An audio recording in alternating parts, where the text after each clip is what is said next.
अगर तुम इंडिया में फीमेल गेमर्स की बात करते हो तो एक नाम हमेशा टॉप पर आता है एंड वो है Payal gaming. She is the most famous female gaming YouTuber in India. But इस फेम के साथ काफी डाउट्स और क्वेश्चन भी आते हैं एंड उसमें सबसे बड़ा क्वेश्चन जो हमें पायल गेमिंग के करियर को फॉलो करके माइंड में आता है वो ये है कि क्या वो एक गेमर है या फिर वो एक इन्फ्लुएंसर है जो गलती से गेमिंग जॉनर में फंस चुकी है।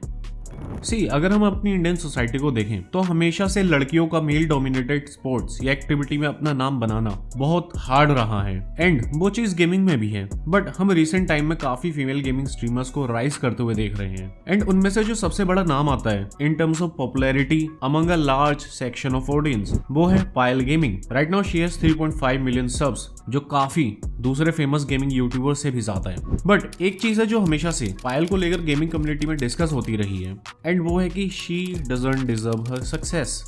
According to the opinion of many people in gaming community, Payal gaming ने जो पॉपुलैरिटी गेन की है वो पॉपुलैरिटी उसने अपनी खुद की मेहनत से नहीं की है बल्कि जो ऑलरेडी एस्टेब्लिश्ड यूट्यूबर हैं उनसे अपने कनेक्शन का फायदा उठाकर अचीव की है, जिसकी वजह से उसे काफी बड़े पबजी क्रिएटर्स के साथ खेलने का मौका उसके करियर के स्टार्ट में ही मिल गया था एंड उसकी वजह से उसे एक बहुत बड़ी ऑडियंस का एक्सपोजर एंड सपोर्ट उसके अर्ली डेज में ही मिल गया था, जिसकी वजह से उसे ग्रो करने में काफी हेल्प मिली। बट देखो ये चीज एक बहुत ही ग्रे एरिया वाला टॉपिक है क्योंकि तुम उसे इस चीज के लिए भले ही क्रिटिसाइज करो बट इन रियल लाइफ हमें भी पता है कि ये ह्यूमन नेचर में होता है कि अगर कोई ऑलरेडी सक्सेसफुल हो गया है तो वो अपने जानने वालों की भी हेल्प करता है उन्हें ग्रो करने में and same case is with Payal gaming. But then यहाँ प्रॉब्लम तब आ जाती है जब तुम इतने टैलेंटेड ना हो जितना तुम्हें सपोर्ट मिलता है, तब लोग तुम्हारी ग्रोथ पर सवाल उठाने लगते हैं।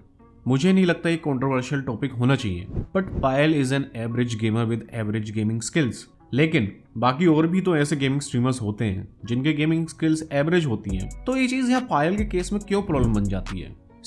इसका सिंपल सा आंसर है और वो ये है कि पायल गेमिंग के स्किल्स के साथ साथ पायल की value and quality of entertainment जो अपनी वीडियोस में प्रोवाइड कराती है वो भी एवरेज है एंड नॉर्मल ऑडियंस के लिए ये सब किसी 100 के सब्स वाले चैनल के लिए चल जाता है। बट जब तुम्हारी इतनी बड़ी फैन फॉलोइंग हो और तुम्हें गेमिंग क्रिएटर अवार्ड मिल रहा हो तब ये चीजें और हाईलाइट हो जाती हैं। तब जो पैशनेट गेमर्स होते हैं उन्हें बिल्कुल पसंद नहीं आता है क्योंकि उनके अकॉर्डिंग ये सारी चीजें उसे मिलनी चाहिए जो तुमसे ज्यादा डिजर्व करता हो उनकी नजरों में।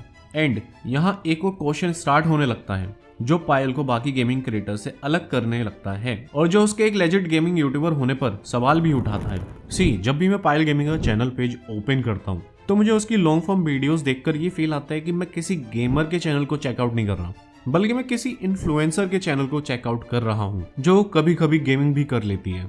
ये बस मेरा ओपिनियन है कि आई थिंक पायल गेमिंग हमेशा से इन रियल लाइफ कंटेंट या फिर लाइफस्टाइल कंटेंट में ज्यादा इंटरेस्टेड थी एंड उसे वही करना था। गेमिंग उसने इसलिए स्टार्ट की क्योंकि उसमें उसका ग्रो करना बहुत मच इजी। अगर तुम उसके चैनल को चेक करोगे तो उसने लगातार 4 से ज्यादा video game related long form video 2 साल से नहीं डाली हैं। जो तुम्हें वहां देखने मिलता है वो है या तो रिएक्शन वीडियोस या ब्लॉग्स या फिर लाइफस्टाइल वीडियोस एंड रिसेंट में जो गेमिंग रिलेटेड वीडियोस हैं भी वो बस क्रेट ओपनिंग से रिलेटेड है। लेकिन जब हम उसका लाइव सेक्शन वाला पेज चेक करते हैं तब वहां तुम्हें गेमिंग रिलेटेड कंटेंट मिलता है। जितने भी गेमिंग यूट्यूबर्स होते हैं वो अपने लाइव वीडियोस के बेस्ट मोमेंट्स की क्लिप कंपाइल करके हमेशा लॉन्ग फॉर्म वीडियोस की तरह अपलोड करते हैं बट पायल के केस में ये रेयरली देखने को मिलता है। It's like Payal gaming purposefully अपने चैनल के कंटेंट के बीच में एक डिवाइड क्रिएट कर रही है जहां लाइव स्ट्रीम्स का कंटेंट उसके लॉन्ग फॉर्म वीडियोस के कंटेंट में ना मिले। एंड मोरओवर इंडिया में फीमेल गेमिंग यूट्यूबर्स के बीच में एक सबसे बड़ी प्रॉब्लम रही है कि बहुत सारी फीमेल गेमर्स अपनी मेल ऑडियंस को केटर करने के लिए वीडियोस बनाती हैं जहां गेम प्ले पर फोकस कम दिया जाता है और वीडियोस की एस्थेटिक को ज्यादा। एंड मैं भले ही हार्श साउंड कर रहा हूं बट ये केस कहीं ना कहीं पायल गेमिंग के साथ भी है और ये निशानी एक इन्फ्लुएंसर की होती है ना कि गेमर की। तुम पायल के लॉन्ग फॉर्म वीडियोस और लाइव वीडियोस के कमेंट सेक्शन में चले जाना।